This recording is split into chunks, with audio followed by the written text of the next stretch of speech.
Shalom, selamat pagi, salam sejahtera bagi anak-anakku sekalian. Bagaimana kabarnya hari ini? Mudah-mudahan semuanya dalam keadaan sehat dan juga semangat. Nah, hari ini anak-anak kita belajar di tema 6, yaitu merawat hewan dan tumbuhan. Sub 3, merawat hewan dan tumbuhan di sekitarku. Pembelajaran 5 dan 6. Nah, pada pembelajaran ini kita akan belajar yaitu tentang bermain dengan gerak melompat. Nah, anak-anak, ada banyak permainan yang dapat kita mainkan dengan cara melompat. Contoh permainan lompat tali dan juga permainan yang lainnya. Nah, setiap permainan anak-anak pasti ada aturannya. Nah, di sini kita akan melihat aturan permainan tradisional, yaitu bermain engkleng.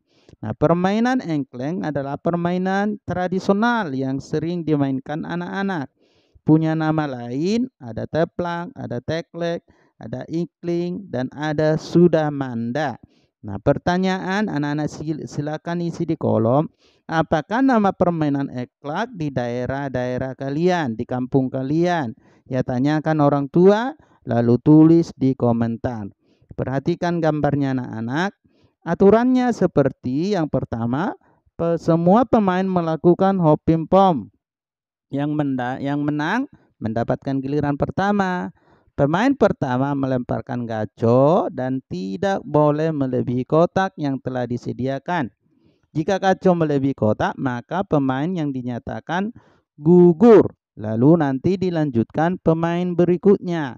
Nah, seperti itu aturannya. Aturan yang kedua, anak-anak, pemain pertama melompat dengan satu kaki, kemudian kembali lagi dengan mengambil gaco yang ada di kotak satu dengan posisi kaki satu masih diangkat.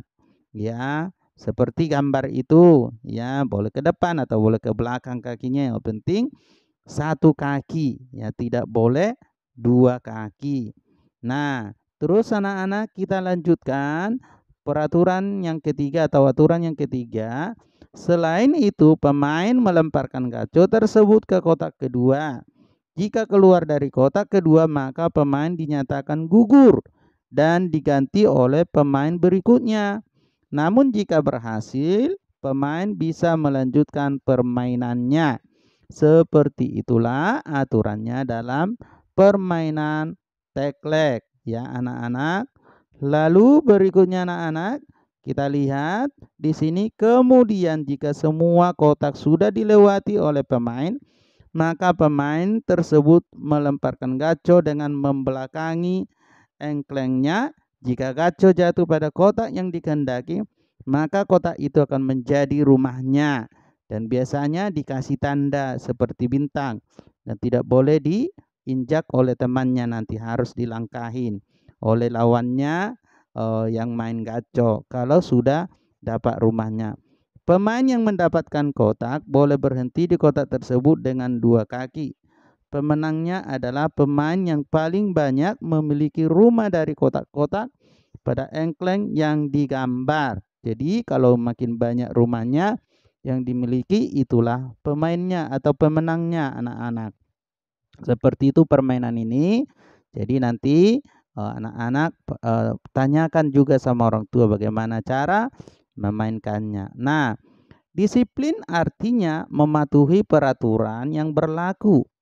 Kedisiplinan dilakukan di rumah, di sekolah, dan di masyarakat. Aturan diperlukan agar kegiatan berjalan lancar. Contoh disiplin di rumah yaitu mematuhi aturan di rumah. Di sekolah pun, ya anak-anak bisa tahu aturan di sekolah.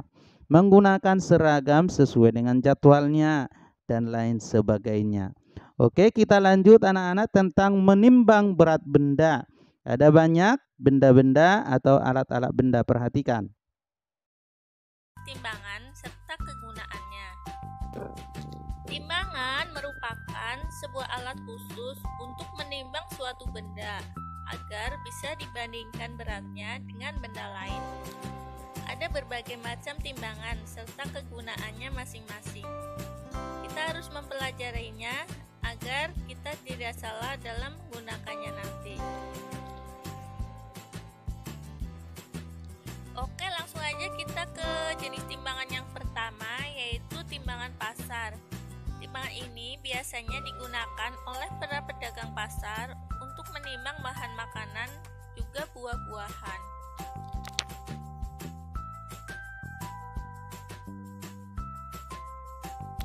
Yang kedua yaitu timbangan badan. Sesuai namanya, timbangan ini biasanya dipakai untuk menimbang berat badan seseorang. Biasanya alat timbangan ini dijumpai di rumah sakit, puskesmas, dan juga bidan. Kemudian jenis timbangan yang ketiga yaitu timbangan kue. Sesuai namanya, timbangan kue ini biasa digunakan untuk menimbang bahan-bahan kue.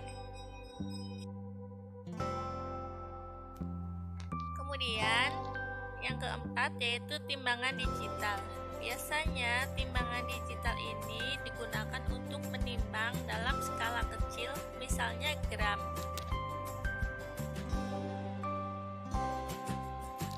Kemudian yang kelima adalah timbangan duduk.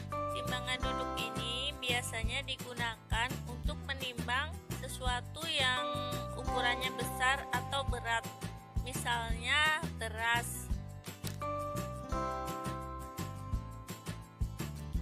Nah, teman-teman, itu dia tadi jenis-jenis timbangan serta kegunaannya yang sering kita jumpai dalam kehidupan sehari-hari. Demikianlah pembelajaran kita hari ini. Terima kasih atas perhatiannya. Tuhan Yesus memberkati. Dadah. Sampai jumpa kembali.